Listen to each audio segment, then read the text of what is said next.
go. So we just turned on the live, and I'm going to share on LinkedIn.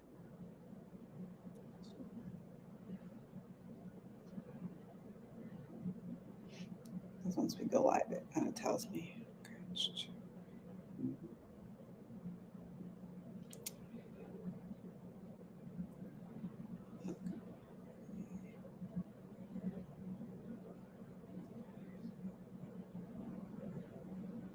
And if folks come in, they can ask questions, and we can always respond. Okay. It's so fun to be on the other side of this. We do so many webinars and oh my gosh. I know, it's like I'm learning new skills. What a luxury to be on this side. It is. I mean, you know, and everyone's like, oh, you should do a recorded podcast. And now that I've been doing these lives, I'm like, I should do a recorded podcast. The lives are like a whole different game. It's like, okay. Okay, so let me just pull up the question. And we'll just kind of run through it. More of a conversation, really, but for sure. That way. Okay, perfect. So I'm going to make sure nothing happens with the streaming. And I'll do a quick intro, and then we'll just we'll kick it off. And so let me just and that. I usually like to give people a couple minutes because people tend to come in at the. We're familiar.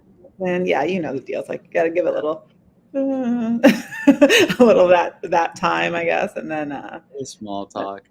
Yeah, a little small talk, chit chat, and then it's like then we kind of start off, and then we go from there. But we should be okay. I'm gonna have your questions. Perfect. Okay. Kudos to you. We usually have one person behind the scenes doing all the button clicks and someone else on screen. So you are me and iMovie. Yeah. Like, yeah, eventually we'll get there. But I will say this as we kind of start off, I've been really thankful and surprised really at the number of accelerators and the caliber of accelerators on the show. So that's been really phenomenal. Building all sorts of things all over the world, you know, really kind of at the center of kind of the innovation ecosystem in their, you know, in respective places. And that's been really interesting. I think, you know, folks, there's so many accelerators out there. I track them in like a database. I track like about 1,000 of them right now across the US, but there's about 4,000 or more in the US. God. Yeah, there's tons. And so, of course, you know, there's the cream and then there's the rest, but I am still pleasantly surprised with the thoughtfulness in which many of these programs are operating with, and their acknowledgement of where they sit in the ecosystem and like why someone would come to them and like what they offer and like just I was happy about that because I was expecting to get a lot of people being like, we just do this thing, and it's like expectation. I would have the exact same expectation. So that's very nice to hear. Yeah, it was a nice plus. So okay, we will kick off, and I'm gonna just do a quick welcome, and then we'll just jump in. And is Palley is how you pronounce your last name? Yes, thank you. Okay. Very rare on the first attempt. They say Palley or something. Yeah. Always. Yeah, I figured. Yeah. I was like, no, yeah, got it. Okay, wonderful. So, okay, we can start off. So I'll say, welcome everyone to another episode of Accelerator Insider, where we explore the minds and the builders behind some of the world's best accelerators and incubators and studios. So excited today to have Ross Palley here. Now I want to say it the other way now that we just talked about it. But they're going to have Ross here from Venture Studio and Startup Hub in Boston, joining us to talk about the Boston ecosystem. Hi, Ross. How you doing? Hi, Dominique. Doing well. Equally warm out here, unfortunately. It's funny time. Yes. More than ever, we need some really great new innovations and technology to help us address the fact that we're just overheating, literally, with all the AC on. Just like I'm still hot, though. Yes.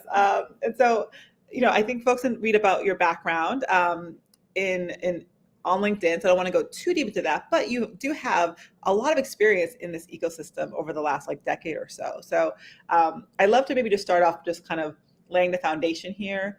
So you're the managing director of Venture Lane, I think there's 2 others or 3 others on your core like founding team. Can you just share your role and kind of how you came to Venture Lane, or or if you were one of the founding members of Venture Lane?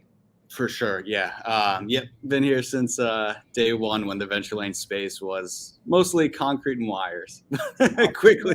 quickly finished the build out and got going. But yeah, so I was at rewind like 5-ish years ago. I was working at Mass Challenge, awesome startup accelerator that started in Massachusetts and is now in other locations around the country and around the world as well.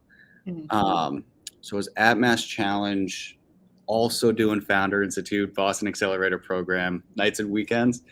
And I got connected to Christian Mogul, who's our founder and CEO, who he's entrepreneur 3 times over. They had listed their company in Australia in the mid 2010s or so. And then he was coming back to Boston, where his wife is originally from Massachusetts. So coming back to the States, coming back to Massachusetts, their kids, the whole family. And Christian kind of had this vision for Venture Lane and building this amazing hub and convening space and someday accelerator for the Boston ecosystem. So got connected to Christian. I kind of painted the picture of that vision for me, and I thought it was quite compelling. Very candidly, awesome vision. For me personally, had done several accelerator programs so far. In general, you do something for long enough, you start to develop your own convictions and thoughts and ideas about how you would do it if you were building it from scratch. So I was hooked. I was on board. I joined Christian to build out everything that Venture Lane is today, and specifically in the managing director role. What I'm doing probably depends on the line of business at Venture Lane that you're talking about. I promise I'll keep it brief. We've had 3 phases of the business. Started 5 years ago as a curated co-working space and sort of like ongoing accelerator-like type of programming for early stage B2B tech startups. That was phase 1. Fast forward to now, we've got about 55 B2B tech startups that have a co-working membership of some kind, and actually like another 6 accelerators in the Boston area that also work out of here. So just awesome kind of convening space, watering hole for early stage B2B tech in Boston. And for that, gosh, what is my lead on the co-working space? Looking at sales, running sales, keeping the funnel going, and just keeping this as a physical hub, a place to be and a great place to make connections and meet people that you want to talk to. And then 2 years ago, launched phase 2, wanted to wrap a larger virtual community layer around the in-person stuff that we were doing. So that runs through Slack. It's about 2,200 folks, and it ticks up month to month, mostly early stage B2B tech founders, a good number of investors, both on the institutional and the angel side.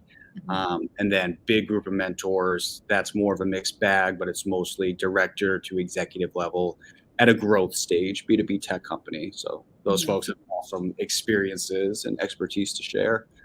And then the third phase was our official accelerator program called Venture Lane Studio. Started about a year and a half ago. Currently running with our 4th cohort.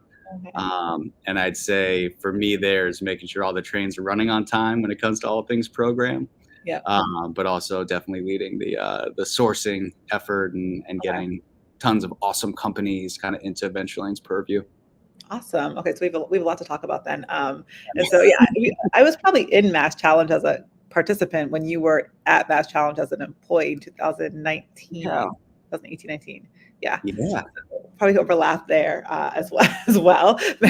all roads lead to Massachusetts, I feel like. So definitely the experience. And also I used to run an Impact Hub Philadelphia, Impact Hub Boston. So understand kind of like the physical plant, co-working, co-space, the whole thing. It's a lot. So you're right to say you're depending on the vertical, you're doing different things. And so is the start, so when people think about Venture Lane, is like the startup hub like part and parcel? Like, are they two distinctly different offerings, or is it kind of like the definition of Venture Lane is a startup hub? Distinctly, in some ways, yes, distinctly different offerings. We get that confusion sometimes, and we're doing like a complete website overhaul right now with our awesome partner for digital marketing, Going Clear. Shout out to Going Clear. And we have it as like a specific item. Like, make sure on the co-working page we're saying it plain English. Can't miss it. You do not have to be in the Venture Lane Studio Accelerator program to just have a co-working membership and work out of the space. Okay, yeah, that's a super helpful. That's the question that you were asking. Do you have to be in? Yeah, because it was like, I was like, startup hub. So I actually, when I read it, the way I understood it was you have the co-working, and then there's like this extra layer of like startup specific service that you would like maybe pay into as a membership, community membership, or it was like kind of a programmatic layer on top of the co-working is kind of how I read it. But I was like, I don't know. Totally. Included, you can call it. Yeah. So if you have a co-working membership, I'd say the core of the value prop to all the co-working members is this is just early stage B2B tech. So it isn't like a satellite office of a large corporate, which does have its merits in certain contexts, corporate innovation and the like. Not a ton of agencies that are going to solicit you every day that you're working out of here.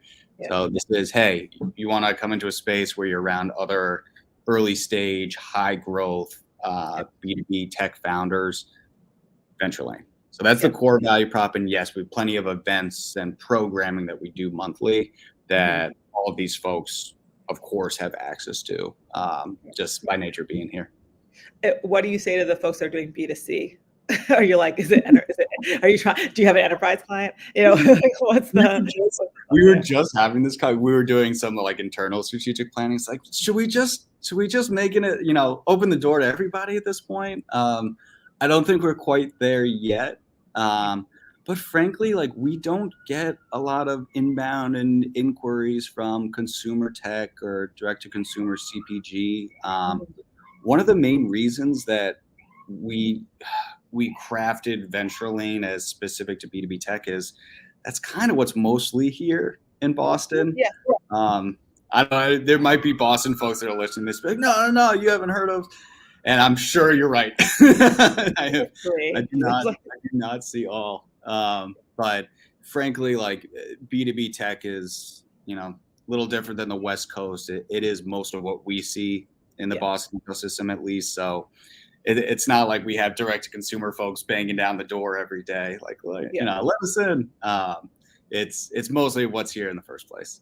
Yeah, that's fair. And even some of the B2C are really B2B2C. I mean, when I look at Boston, I'm like, oh yeah, they're still kind of doing the enterprise play to get to the end user consumer, and so it's still a B2B kind of. But yes, but that's fair because there's very little B2C in Boston. The B2B2C is a really good observation, because one pattern that you start to notice after so many years and so many startups is start as direct to consumer, realize it can be tough. You might have to raise tons of money to do all the consumer marketing, and hey, maybe it's an employer benefit that we sell into HR departments or something of the like. Exactly. So we talk about B2C all day because it's interesting landscape right now. And I was just watching someone talk about like how they support like lifestyle and B2B companies, and I was like, this is interesting. Like it's like, because it is so expensive. And if you don't have an audience, if you haven't nurtured an audience, it's, to pay for influencers, all that math, and it's really a quite messy space. It's evolving, and with AI and all, it's becoming a very messy space and a very expensive space, and it's not converting. But then the other concern is like on the B2B side, you're seeing so many more B2B companies looking like B2C companies. I mean, the UI, UX, it used to be like, make something janky and let a developer use it inside your company and no one's going to care. Now it's like, this thing better be beautiful. And it better feel like I'm using Uber Eats. Like it needs to be that good at a B2B level. And all that consumer stuff is now becoming apparent or requested, required, preferred. in the B2B space. And I wonder how do you see companies, or have you been seeing companies try to adapt to that, or how have they been dealing with that? That is so interesting. That's a great observation. And I'd say we're seeing some similar stuff also, especially for the companies that like, obviously a few years back, product-led growth kind of comes on the scene, and it's very quickly a very popular trend. I think OpenView here in Boston was really one of the big thought leaders behind it. I think Kyle at OpenView was putting out some great content on LinkedIn. So especially for those folks who say, hey, we're going to sell top down through C-level and executives, and also at the same time pair that with a wonderful kind of bottoms up, get a bunch of end users at that organization to start using our product too. For those folks in particular, yes, it's kind of a key success factor to have a great user experience for your product. So we've seen some of that, and even in our own accelerator cohorts at VentureLane, kind of you see like the early indicators that there's an opportunity here to do some bottoms up product led motions. In addition, part of the VentureLane ethos, in addition to some of the top down, traditional B2B sales strategies. So we're definitely seeing some of that, and then pulling in a bunch of our UX UI mentors to help them get ready for it. Well, you're going to tell Brian later we had a whole B2B sales conversation without him. He's going to be like, he's like, you're like, why? But no, I think you're spot on. And we're going to talk a little bit more about the program components and what makes you guys unique. But I think, to your point that I do a lot of customer discovery work, and really that's where I built my background. I was in Techstars in 2013, and I did Lean Startup Machine. I was part of that team, and so I built curriculum for Lean Startup for like everyone, and I would train on that for like years, thousands of people, and it, it's more relevant now. Like I thought it'd be like, yeah, cool, but like it's more relevant now than it was then, and that's because the sales journey, particularly in the US, because we have so much consumption, we also have a lot of convenience. It's so relational that you need to bring the sales funnel back to like the relationship at its core, and then you slowly build into sales. So the biz dev and sales like kind of lines of business are becoming very similar because you have to like spend like so much time just getting to know someone. And I think when it comes to to your point, the top down versus bottoms, like, I would tell companies, you want to go to the CEO or the CMO, right? But like, you're not going to get that person. So you got to go to like the director of marketing and like do that whole dance, and then get to the VP, and like they have a budget of like 20,000 or $500,000 that they can spend without anyone's approval. And you want to get that budget tied up. And so a lot of that like a lot of the learning of like the customer experience, it's becoming super relevant throughout the whole business journey for B2B and B2C, and even now more so for B2B, because there's a lot more once you're in, you're trying to like stick as hard as you can inside the org, right? So I'm seeing a lot more of that, and so I think probably also in Boston, which is they're doing such amazing technology that I'm sure the B2B's sales cycle there is like ridiculously challenging, because like everyone's building amazing things, and they're like, it's biotech and it's like robotics, like labs that no one's heard of on streets no one knows, like it's super hard to get those sales. Are you seeing that they are faring, and that's because of VentureLane maybe, are they faring better in terms of sales pathways now, or do you think it was easier maybe 5 years ago, 6 years ago than it is today? That's such a good question. That is such a good question.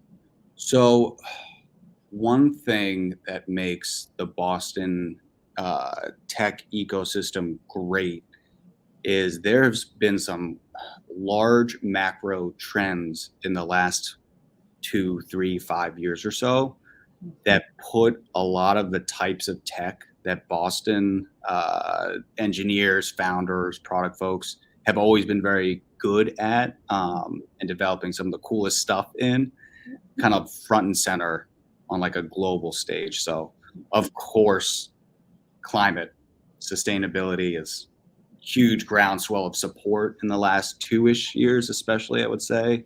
A lot of legislation coming from the Biden administration to support that. So climate tech being one of them. Obviously, ChatGPT comes out. Every company under the sun is hiring a head of AI and Right. needs to be baking AI more into their product lines or some of their internal operations that their teams use. And of course, biotech. Boston has always been a center of the world for biotech pharmaceuticals, and you had COVID and years of pandemic, and biotech is at the forefront. So unbelievable time where some of these deeper tech concepts, climate, biotech, AI, which can be its own thing or kind of sit across all those things. All of a sudden, it's like, yeah, the stuff we're really good at here is very important globally. So I guess you can anecdotally, because we have small cohorts, so we're working very intensely with a smaller group of startups every time. So it's not like this all-encompassing view, but you can definitely see a faster sales cycle because these trends are so globally visible that you have mid-level and enterprise companies where it's coming from the top down. Hey, we need tech like this. This is important, and therefore you're seeing like more inbound going to those startups that we're working with, coming from these household brands that everyone knows, saying, "Oh, we've done an internal search on tools, and you guys popped up as one of the options, and we'd love to talk." Right. You're definitely seeing some of that. I'll pause there. There's more. There's tons there. Pause there.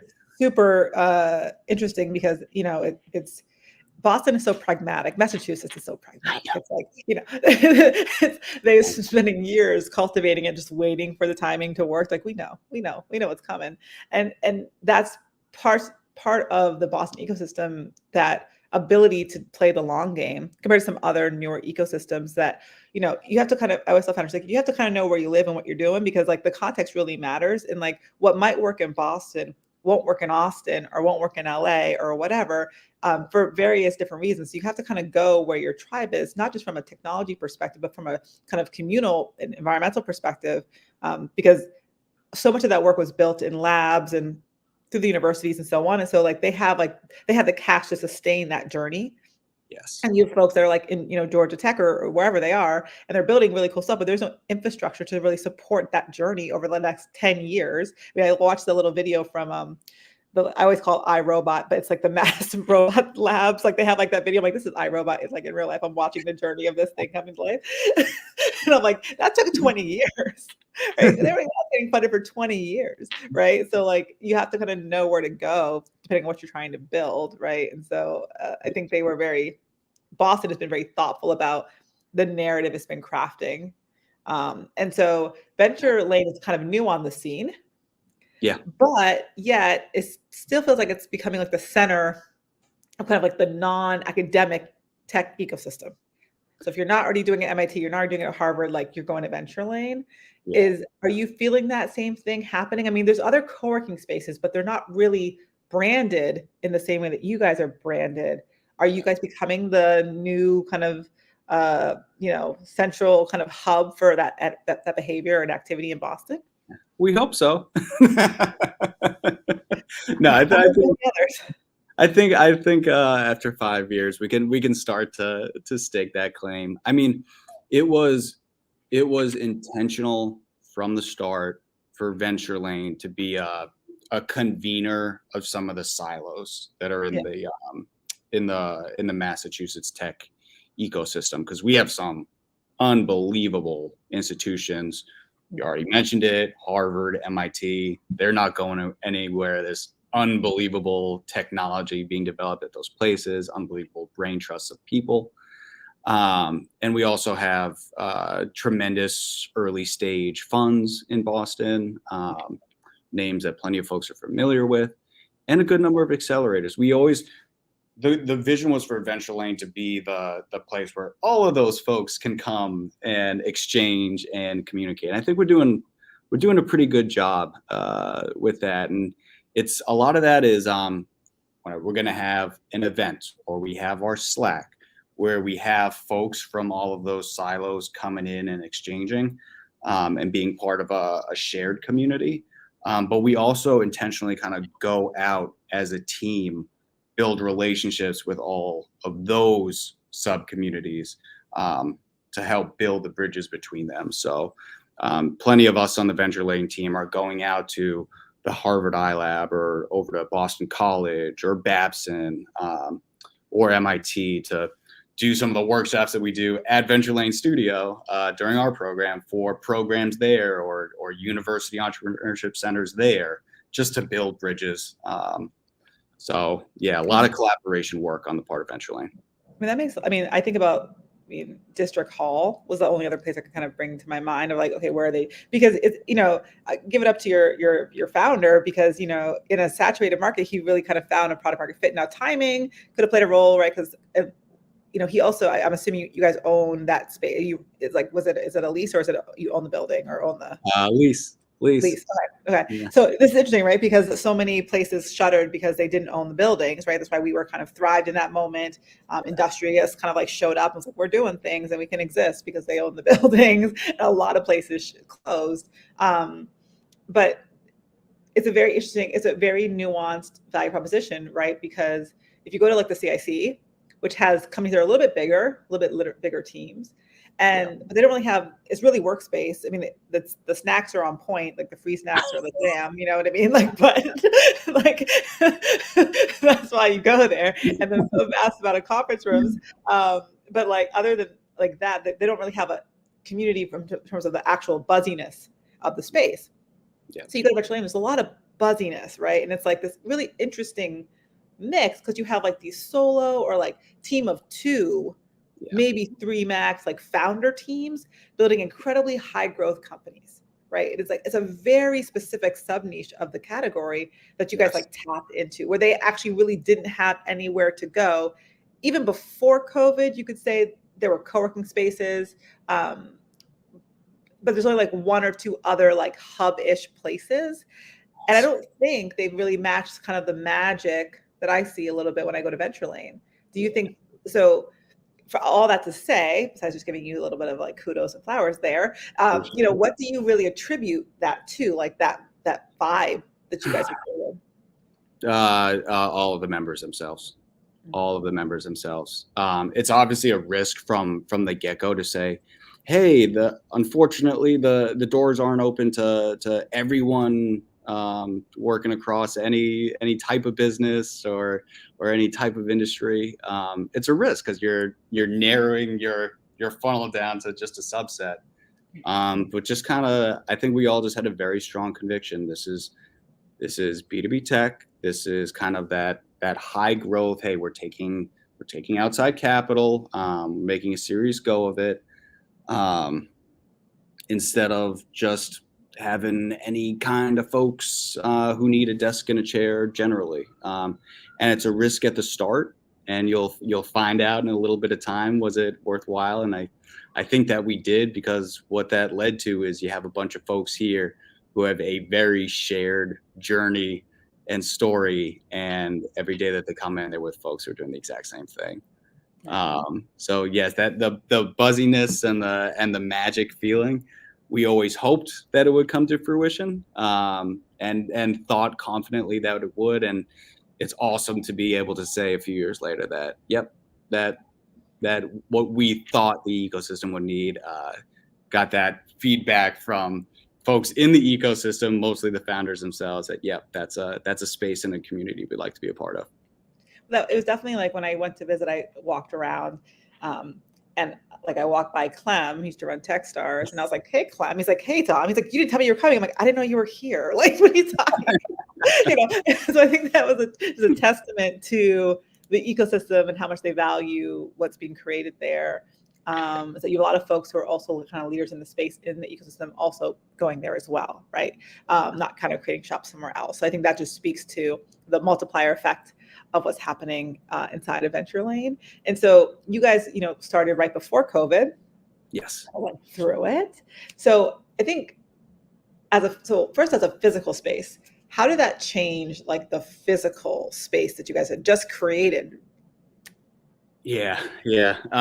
Gosh. So, we didn't change much about the space itself. Had some of those dividers and bottles of hand sanitizer everywhere for a period of time. Right, right. But in terms of like how did like use of space change, definitely different as it is everywhere. Pre-COVID, for any team, 80 to 100% of the team lived locally and would come in 5 days a week and work all together. And of course, post-COVID, that is just not how teams, at least early stage tech company teams, are constructed. They're much more distributed geographically these days. So I would say we've got like the private offices, and then we've got the open floor, like the shared workspace. Private offices, same as usual. If you have the teams that are a bit further along and have taken a bit more funding, so those are more of like the late seed, Series A, Series B companies that hold on to their office. You see a handful of folks in there day to day. That's kind of looks outsider looking in, just like it did 4 years ago pre-COVID. The open floor, instead of being like, oh, there's so-and-so team and they're a team of 5 and you see 4 of them sitting there all together today.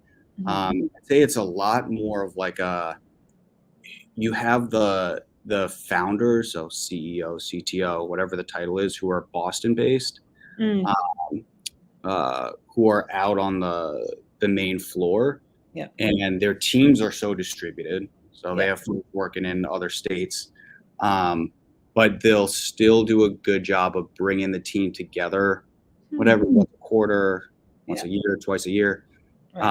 So, they'll book like Boardroom Adventure Lane for 2 days at the end of the quarter. And we're only ever seeing like the CEO, CTO out on the main floor, which they like because it's like all founders, C-level out there. So it's folks that, they appreciate being together and being able to talk and share and exchange. But then you'll see the whole team for a couple of days come in from all different parts of the state. And it's usually like people who have never met in person and they're excited, and that brings more energy into Venture Lane. So different use of space, but still great. And did it adapt? Did it change any of your programming that you guys were doing, or would that also stay the same? Yeah, good question. Pre-COVID, we were definitely doing more like, hey, we've got a serial founder or a fund manager or a VP of sales that always does like the 0 to 5 million track, and then finds a new opportunity to do it again. We'd have a lot of folks like that who would come in and just do kind of like an AMA style with all of the founders that are in the space. During 2-3 years of COVID, went much more virtual with all of our programming. I think when COVID hit, within those first few months, I think we did like 40 virtual events. We were doing like several a week because that's just what the times were calling for. And now I'd say we're back to kind of some of the former, some of the latter. So we have tons of in-person stuff here. That's more of like the social networking, because now everyone's back to real life again and want to be with people. But plenty of the virtual stuff as well. And for our accelerator specifically, teams are with us for the first 2 weeks of the program, last week of the program. Encourage them as much as possible to be here in person with us throughout, because it's just so much easier to make a good impact. So hybrid experience for the accelerator as well. Are you feeling like, so now that kind of we're like post-COVID-ish or whatever, I feel like everyone's kept up with the highest volume of virtual programming while also adding the most in-person events I've ever seen. And so now it's just like this extreme, like I'm like, this is the category of like doing the most. This is that category, like we're like over here, like the amount of activity.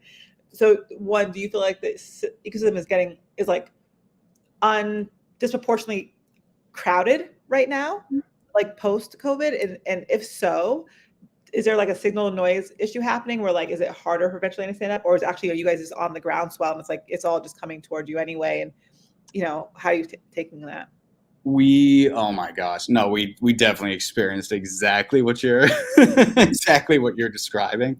And it really, like, it was coming back bit by bit for the last, I don't know, 12, 18 months. And then all of a sudden this September is like, oh my God, Yeah. everyone that was doing a summit, a conference right after the summer, they're back to doing it again, like for the first time in 3 years.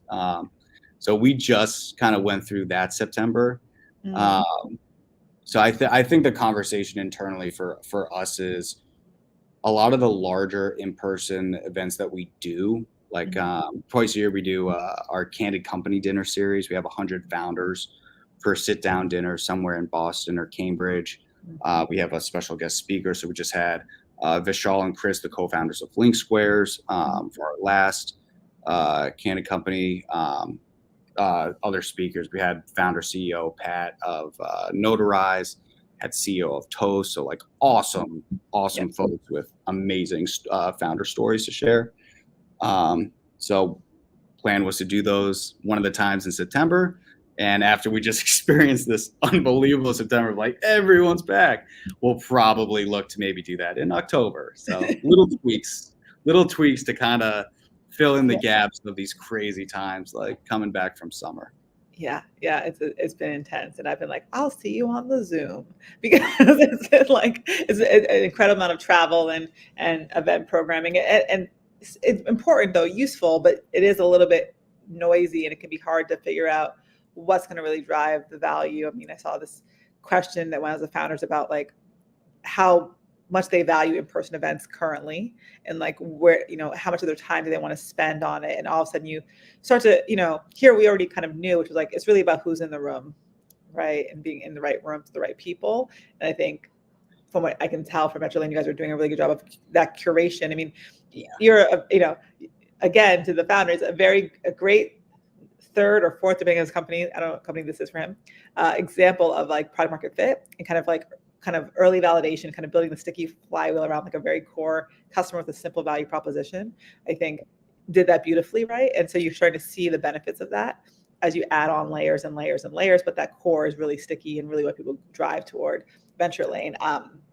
So I want to talk a little bit about the studio, because it's a kind of interesting model. You guys do a couple different things. So I'd love to kind of talk about like what those things are and like how the studio works and how people get access to it. It's an application, so it's a proper accelerator.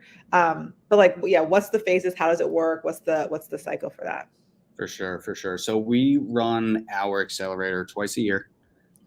So we're currently in program with cohort 4, and they'll wrap up like first week of December. And then applications, yes, currently open for cohort 5. And that program will run, I have to picture the calendar in my mind. It'll start in March and run for 3 months, early June. All the details on the Venture Lane website. We just call it spring. We're like, spring. Yeah, got it. And so I'll just give like the very quick, like what is Venture Lane Studio? What do we focus on? So first thing to know is we have cohorts of 3 companies at a time, 4, maybe 5. Even that's getting up there for Venture Lane Studio. Everyone on the Venture Lane team has worked for, been mentors for many accelerator programs. So I think we all kind of came in with some very like firm convictions about, hey, we're going to do a new accelerator from scratch. How do we want to design this thing? One of the core convictions was, we're not going to do a cohort of 10, at least for the time being. We're not going to do a cohort of 10. We're not going to do a cohort of 200. Because once you get to those numbers, it is really tough to make a measurable material impact on how good those companies are as businesses coming out of the program. Yep. So we intentionally have very small cohorts so that we can spend the one-to-one time with the founder teams that we think is required to help their businesses be measurably better by the end of those few months. So that's core differentiation focus number 1. Number 2 is we are a sales and go-to-market focused accelerator. Mm-hmm. So I'd say there are plenty of programs out there that probably kind of put the fundraising above other parts of the value prop, which definitely has its place. I think we always kind of felt that, yes, fundraising important. Outside capital is the lifeline of the business for a good period of time, if not always for the full life cycle of that company. But founders' ability to raise capital, what does that depend on? Well, how good of a business is it? I.e., at the stages that we're focused on, have you identified a clear strategic beachhead market? Do you understand your persona, your pain personas and messaging for buyers in that beachhead market? Are you starting to develop the repeatable and therefore scalable playbooks of, okay, you got your beachhead market. How do you predictably and repeatably get the attention of those folks at the top of the funnel? How do you repeatably move them through a sales process? How do you get those folks onboarded and implemented onto your product? And then how do you continue to deliver increasing product value to those folks over time? Each one of the steps in that chain, in the stage of company that we're working with, we're trying to help them create, again, a repeatable and scalable playbook for each one of those steps, so that they can then go out, successfully raise outside capital and start to hire the department heads that take over each one of those playbooks, and then build a team underneath them and go out and grow. So very much focus on sales and go to market. Of course, fundraising, it's always going to be necessary and critical.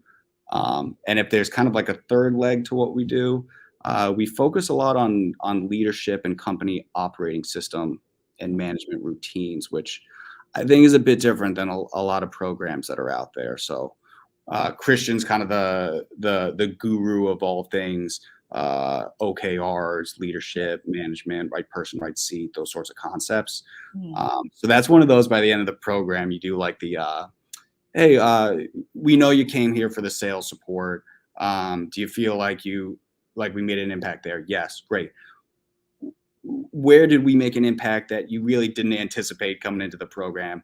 100% of the time, the answer is, oh my God, we're on OKRs now. The team knows how to set and hit goals week to week, month to month. And that's, that increases our capacity to be successful tenfold. So I grew up on KPIs. Nice. Right. Okay. But so it's interesting to me because the challenge I see in startup land is that KPIs only work for companies that are much bigger functionally. They're like a slower timeline cycle, and they're like annual or quarterly, and they're really looking at like the handful of standard business metrics that you're using to guide your leadership team every quarter. So they don't really fit. What do you feel like the OKRs are providing founders that the KPIs didn't? Or was it really not about that? Is that they weren't using any? They were just like, we're out here. And that's really all they had going on. I mean, founders and companies at this stage, we're talking about pre-seed, maybe seed. Typically, if you ask them, hey, how do you guys set goals and then measure and hold yourselves accountable? The answer is usually, well, the CEO put their headphones on, punched some thoughts and goals into a spreadsheet, and then brought those to the team and said, here's our goals for the quarter or the year. And then they sit down and review those at the end of that time period. And throughout, for all the time throughout, they're really kind of managing by urgency or working by urgency. So whatever comes up as the latest fire drill, that's what they're working on. As one pattern, obviously doesn't describe every pre-seed company.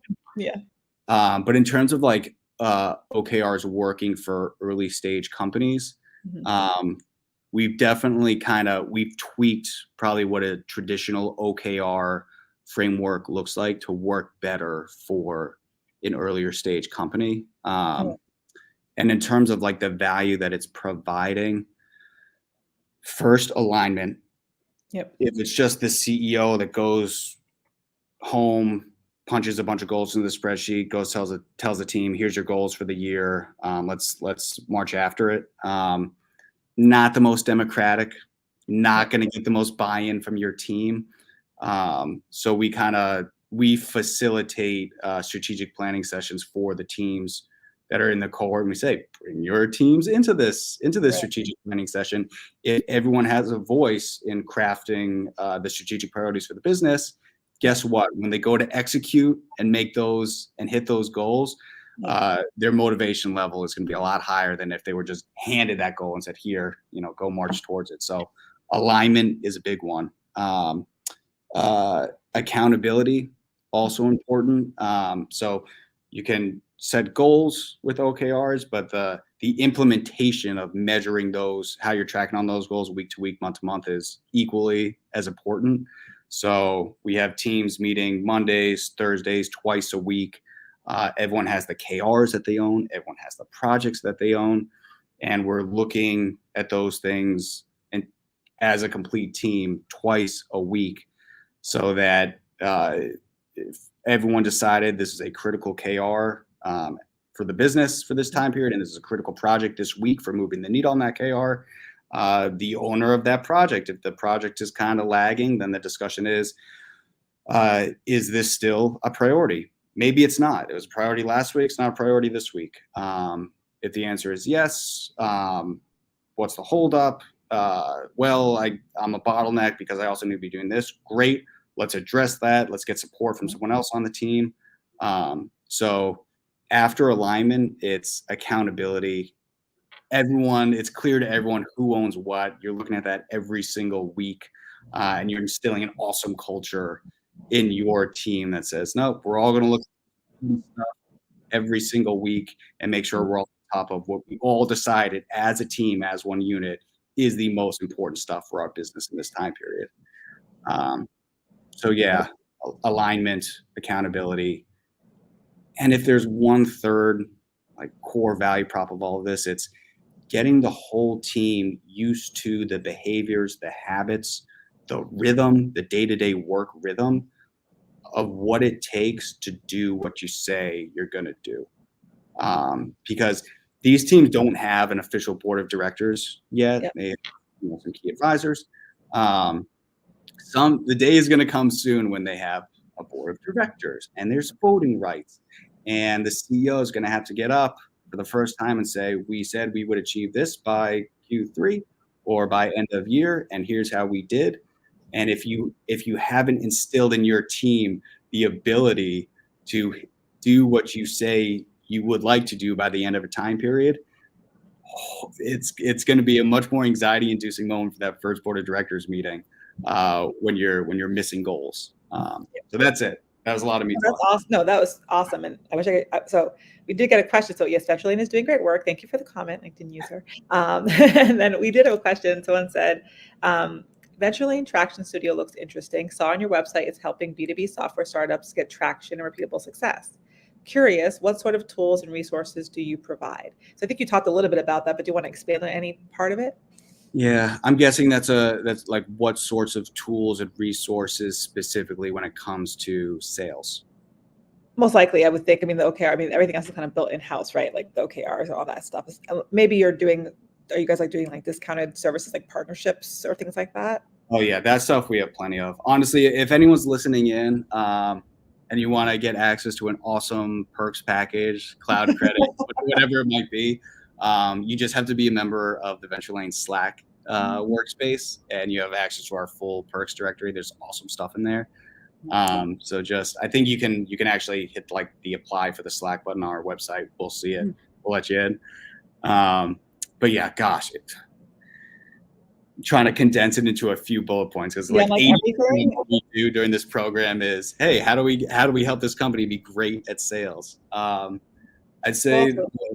Go ahead. I was saying, yeah, so you go ahead and share. I was going to say, it probably depends on what the company functionally needs. I mean, you probably have some standard tools you use for things, but the right fit might be just based on what they, do they use Pipedrive or HubSpot? I don't know. That's a decision they get to make, or, and so, yeah, but feel free. Absolutely. So I'd say, gosh, level one is trying to download our convictions around what a good early stage B2B tech go-to-market strategy, a lot of buzzwords, is. there's a lot to unpack there, but and we try to do as much of that in the first week as possible, just to you got to do it, and you just got to get through it. Hey, here's what we think a successful go-to-market strategy is for an early stage B2B tech company. Let us just educate you quickly on that so we can get to the real blocking and tackling and not just like talking head, us lecturing teams. So we try to cover that first. And then from there, very iterative process of, again, deciding what's the best strategic beachhead market. What are the buyer personas in that market? What is their acute pain? What are the messages we're using to get the attention of those buyers based on the acute pain that we've identified?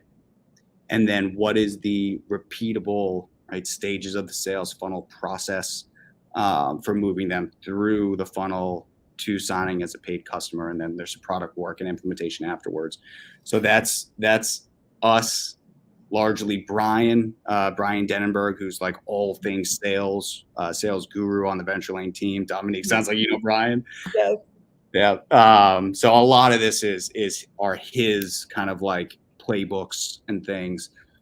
We've got all the materials of like, here's a matrix that's helpful for identifying beachhead market. Here's a matrix that's helpful for landing on the right messaging and finding patterns in all the folks that you've talked to in terms of figuring out best worst customer. We have the frameworks, we have the templates, and it's really just going through those things with Ryan, with us, to get water through the pipes, get outbound out there, do the outbound email outreach or LinkedIn, or what channel makes sense for you, collect data. We sit with you and basically help kind of like synthesize that data into patterns. What messaging works? Who are the buyers? What should the stages of the sales strategy be? So push you guys to go collect that data. You got to do the outreach. You got to do the selling. We'll help you synthesize and make very important decisions on which patterns are the ones to pay attention to. And then, of course, Venture Lane can augment. Once we know the patterns and exactly who we're trying to get the attention of, Venture Lane can, of course, augment. We have awesome partners that you can outsource a lot of that outbound work. Once you have your playbooks down, what's the messaging, who's the target, and of course, the Venture Lane network and community is massive and very, very well engaged. So yes, we do the introductions to prospective customers, prospective investors, folks that know prospective customers, plenty of that as well. And so are you guys, for your process, I mean, I'm thinking this is part of this, maybe not I don't know if this is part of the top of funnel growth category or the efficient operating system category, but is it a process that everyone goes through from a sales perspective? So is it like everyone's going to do 10 or 20 LinkedIn messages, or everyone's going to go do, channel partner sales, or is it like based on your company, this is the model we're going to use for you? Awesome question. Definitely depends on the company. And that's hard to do if you got a cohort of 20 companies or 200 companies, because we only have a few at a time. We can sit with each company for a lot of time and say, okay, well, you've done some outreach on email, on LinkedIn, other channels. Where are you finding the most success? Email. Great. Okay. Email. Let's look at the open rates and the reply rates. Reply no, reply yes. So it's definitely very prescriptive per company. I'd say if there's one thing that one pattern of behavior that we picked up on, it's, of course, a lot of sales initially are to quote unquote friendlies. Hey, I knew this buyer from, we worked together previously, or I got introduced because we both have a friend or a colleague in common. And that's great. It helps you get early momentum. Yes, do that. That's part of the strategy. But we find that we have to proactively get a lot of founders in the habit of, but you have to figure out the cold outbound strategy as well. Because if you want to grow at venture speed and get the outside capital, you have to prove that you can go out and predictably have an outbound strategy that yields results. I put X resources into it, I get Y results out of it. The network stuff, the friendly selling, it has to happen in the beginning, but it can't be the only strategy you have because it's not going to scale. Well, I mean, I think the standard in small business land is like, your connections get you through like year one of your business. Like you're going to run out of leads. Like fundamentally, the network effect will run out of leads, and usually it's within a year and a half. And so you basically, after 6 months of your first kind of round of customers, we have some case studies and whatever, you start to initiate a 2-year long process of how do I build a funnel for when this dries, right? Which will dry, right? And so I think, yeah, it's interesting to me. I'd love to know what you find to be the biggest challenge that founders have doing sales. Like, so, I have never, so it's interesting having my own company, whatever, you learn sales. You just like, screw it, I got to sell something. So I'm going to go sell something. And that's what kind of, and then you learn all the different ways to sell that thing, and everything from, I always tell founders, like, just don't hire someone. I think that the narrative right now is like, 200,000, $500,000 basically of sales. The CEO should be doing part and parcel with the salesperson or by themselves to understand the narrative and the story.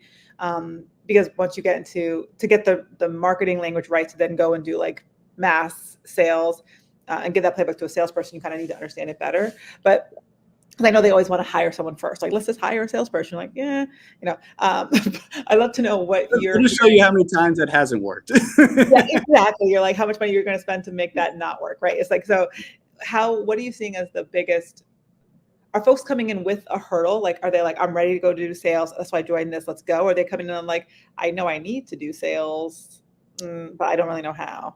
Such a good question. That's such a good question. I see what we see the most is, hey, I've done some sales, right? Product is in market. We've got a handful of customers, 5, 10, 20, whatever it might be. But we're going out, we're starting the roadshow with investors to get ahead of the next round, and we're getting the feedback that it's not what they're looking for. And they're not being super clear. We don't know exactly why. But we know like the lights are flashing. Hey, we're going to have trouble raising the next round of capital with whatever the sales and customer base currently looks like. And the investors that have the time or will take the time to walk you through exactly what's not optimal about your current sales strategy and results. Like, frankly, a lot of folks just don't have the time to do that to every prospective company that they're not going to invest in. It's not possible. So they know they're going to have trouble raising the next round in 6, 12, 18 months. They know it has to do with their sales strategy and results. They don't know exactly what the issues are. And so then that company and venture lane meet, and typically what we're observing and then communicating to that founder is, yes, you have 10 customers. They all look very different from each other. And if they all look very different from each other, it's going to be hard, again, to get to a very repeatable playbook for, well, how do you get the attention of new customers? If all the customers are different, they're all going to be tuned into different channels and getting their information about new technologies in different places. That's more on the top of funnel. And how do you move those prospects through a sales process to get them to close? Well, if there's 10 different customers, that's a different sales process for each one of the 10. And then what's the playbook for onboarding and implementation after they sign?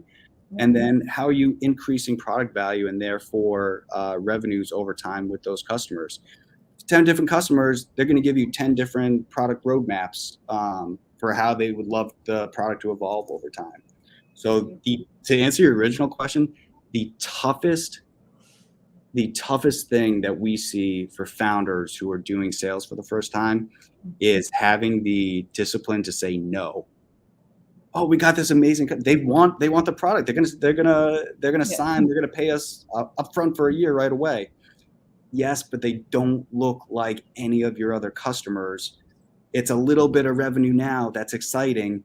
But when you were doing your roadshow a few months ago and investors were telling you not the kind of traction that we're looking for, what they mean is they want you to have a cluster of customers that all look alike so that you can develop repeatable playbooks for marketing, sales, implementation, ongoing product delivery, so that you will be a good steward of capital. You will take their capital know exactly how to spend it to get X results, and move on to the next tangential market segment and grow the business. So the hardest thing is for a founder to say no to a company that wants to pay them money, but doesn't look like any of the other customers. It's just not going to serve them in the long run.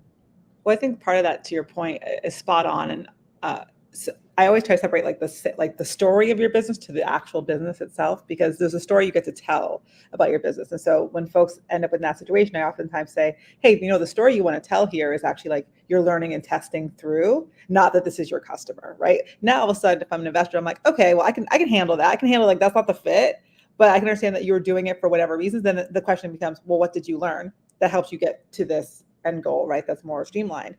The same thing shows up, I'm sure, as you're dealing with beachhead, because there's a big conversation about, okay, yes, this is the beachhead customer, but I have to make sure that matches the TAM. And my beachhead actually can be a couple customers underlined under one customer profile if I understand the user journey well enough. And so the question of, like, is this a high priority, impacts price point? Is it the right audience? Is the audience big enough? Affects market size and overall, opportunity. And so, like, you end up with these, you're toggling through a bunch of different decisions you have to make to end up with, like, the simple singular product for a singular customer. And I always tell founders it's hard to build something, it's harder to sell it. They don't love to hear that because they're product people mostly, but that's a real, right? And so then you're like, well, if every time you build a product, it has a business wrapper, and there's all these hidden costs in the business wrapper that you don't see. Hidden costs. That's the key phrase. Yeah.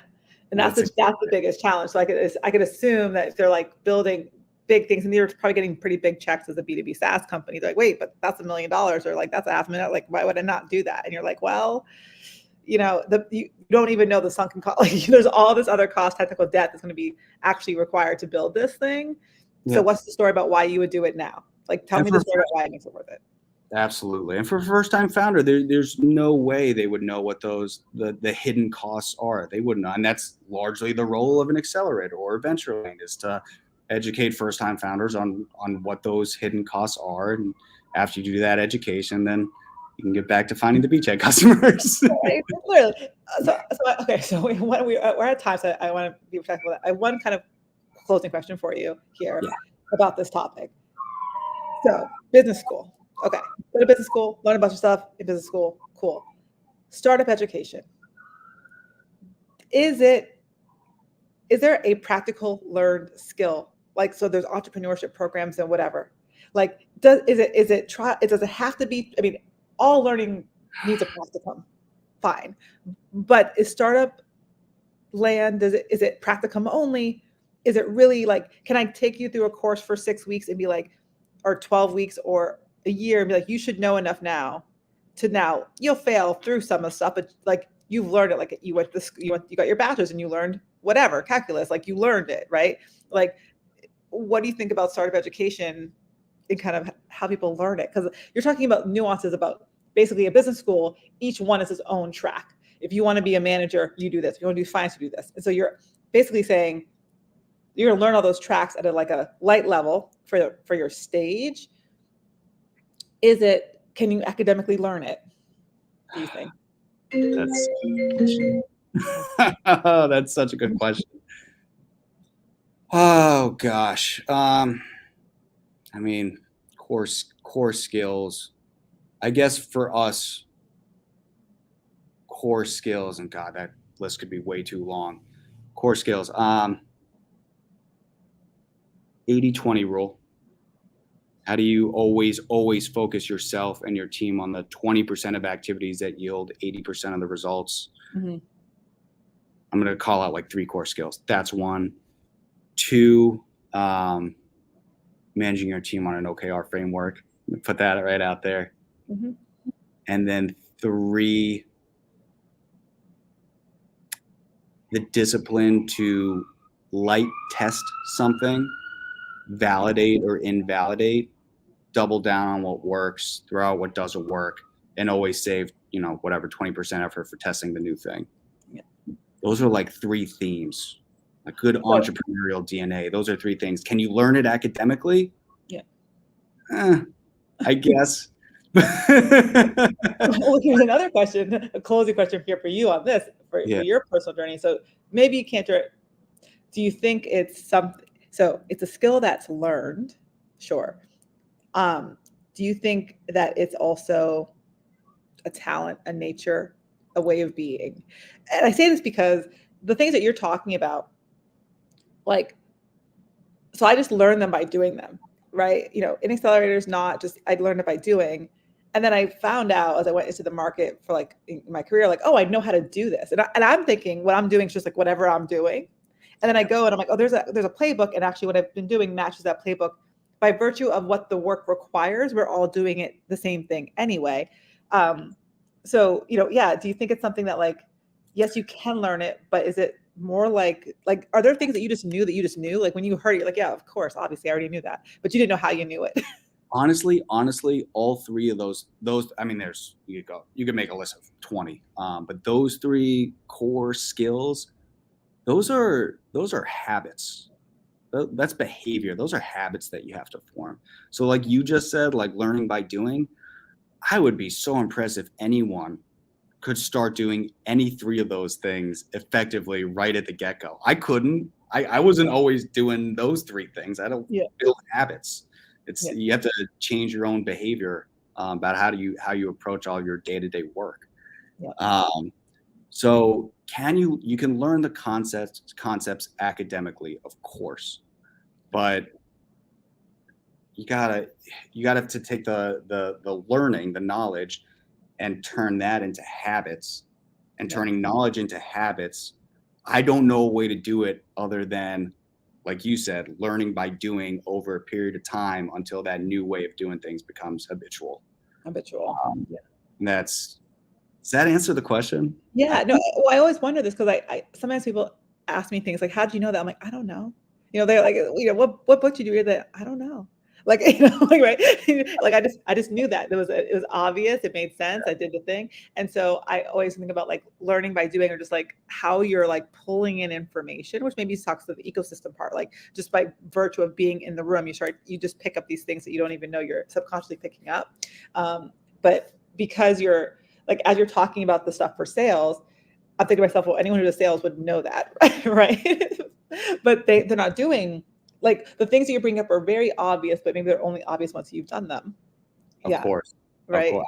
And I totally feel that too after, gosh, whatever it is, like 7 years of startup accelerators. I'll perfectly transparent. Like, we'll be going through some of these concepts for the fifth time, and my mind is like, should we keep doing this? This seems so elementary. Like, this seems so obvious. And then I have to remember, like, no. Yeah, you've been doing it for 7 years, but the genius AI engineer across the table who's starting a business hasn't been focused on that for 7 years. Been focused on developing amazing technology. So literally, like, so I mentor for a bunch of tech stars in Harvard iLab and MIT, and I'm a lead mentor for like a couple of them, which is weird because it's like different one's like space, one's like economic mobility, one's like, there's like all different topics, and someone's like, how are you a lead mentor for? I'm like, I have no idea. And what I learned, but in the process I realized, oh, you know what? It's like, oh yeah, I understand customer discovery to value proposition to product market fit to piloting to market entry to to sales. So I've done all the things. So you're like, oh, that's because the system is what you want to understand. Then you apply it to anything that you're doing, right? And I oftentimes, the other day I was like, do I still need to be mentoring? I'm like, maybe I'm like past this, because I'm like, I'm just I need to do a course. I'm just saying the same thing in every meeting all the time, and I'm like, it's so valuable, the impact, hearing it from somebody who definitely knows, because they put the 10,000 hours in of working with early stage tech companies for 10,000 hours. You can believe in those patterns that they have pulled out. But that's very insightful though, because it's like sometimes when I think like, what am I doing? Then I'm like, you're right. Like, I just have spent the time on it. And I think about that. Like, I spent like a decade in this ecosystem, and I'm like, right. Like, so I'm like, oh yeah, this is 2023 when 2013 when I started, 2023, like a literal decade. So like, oh, that's why. Right. And so like, they're not stupid. I'm just irritated. Right. It's like, I've done this 1,000 times. And then you're like, okay, cool. And then as you reground but look at it from a different lens and see how people can learn faster because now you've learned that thing, right? So But you know what counterbalances that? I don't know if you feel this way too.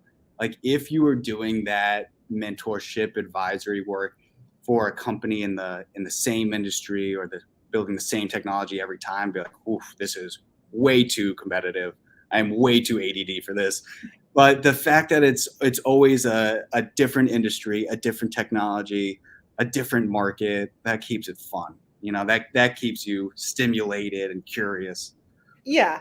And what's been really fun is like I've been working with some companies in the space program that I also mentored at MIT and like was like, oh, you're in this program, like cool, like didn't know that like worked, that worked out. So like that's been really cool to see companies I've been working with show up later on in other things I do.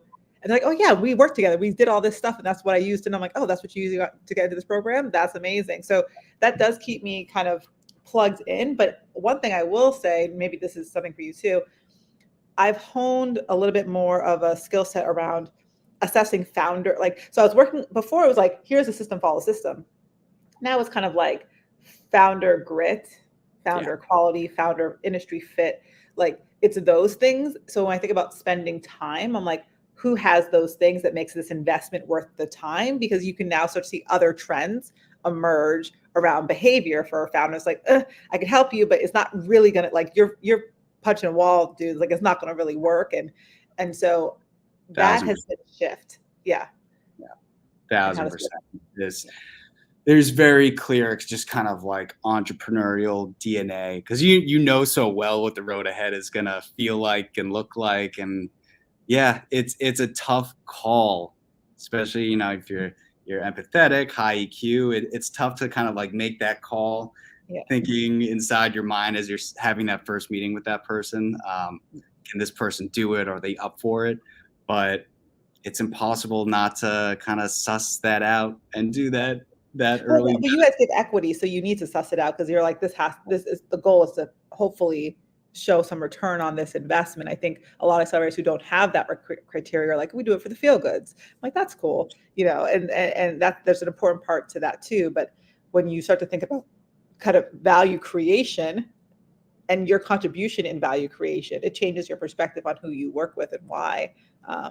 Venture Lane has its own investors, right? Those funds go into SPV funds go into the company's fiduciary responsibility. Absolutely have to be making sound investment decisions. Yeah, exactly. This is wonderful. Oh my gosh, I could talk to you for a long time. This is great. Thank you so much, Ross. I really appreciate it. Yeah, so I know you have applications open currently, so I can definitely share that as well. And if anyone has follow-up questions when they watch this later on the podcast or whatever, feel free to send an email, forward it over. You can connect with Ross as well in Venture Lane. But yeah, thank you so much for joining. Any closing words before we turn off today? He's like, no, nope. I said everything I had to say. You took all the questions. I asked all the questions. Anything amazing in that moment. Yeah. I love the chat, Dominique. It was great to chat with you. It's someone who sees so many accelerator programs and accelerator leaders. It's awesome to pick your brain. Yeah, it's super fun. I was super excited about these conversations because I talk to founders all day long. There's a lot of podcasts talking to founders, which are also valuable, and I love to do some of that too. But I really, one of the things I think that folks don't really realize, so there's so many accelerators coming online, and right now they are the gatekeepers to access points. And so as we democratize access to entrepreneurship and funding and all this stuff, you start to create these funnels to be able to manage that new flow. And so how MDs think really matters to the ecosystem because they're building the groundwork. They're there kind of nurturing the soil. And so that understanding what they care about. So we get a lot of venture capitalists. Actually, we have a database. So we get a lot of folks who just reach out to say, I'm not on Harvard's list or Stanford's list to get their deal flow and all that stuff. So I'm looking for 60 climate accelerators, or 100 that I never would see to find new opportunities for deal flow. And the way they assess those accelerators is by the MD. Yes. Yeah. So it becomes this really important part of the ecosystem to understand the skill, knowledge, how they think, what they're offering, what their value prop is, what you can expect from a company that went through their program, so you understand what progress they should have made. All those things start to matter and they become more integrated. So that's why I love talking to MDs. I'm like, it's always fascinating because they're really the business builders of business builders, and no one thinks about it like that. you just perfectly crystallized, I feel like, some loose thoughts that have been knocking around in my mind for a little while. It's like, yeah, you know what? Like, accelerators really are the nexus point. You have investors looking at the companies that are here. You have people that want to work for startups looking at the companies that are here. Consultants, advisors, universities, like every type of player in an early stage tech ecosystem is looking to accelerators and convening through accelerators. It's definitely a responsibility and a privilege. Absolutely. Yeah. 100%. Well, thank you, Ross, and thank you everyone for listening to another episode of Accelerator Insider, where we explore the minds and the people behind amazing accelerators, incubators, and venture studios. Thank you so much for listening. Bye, guys. See ya. Awesome.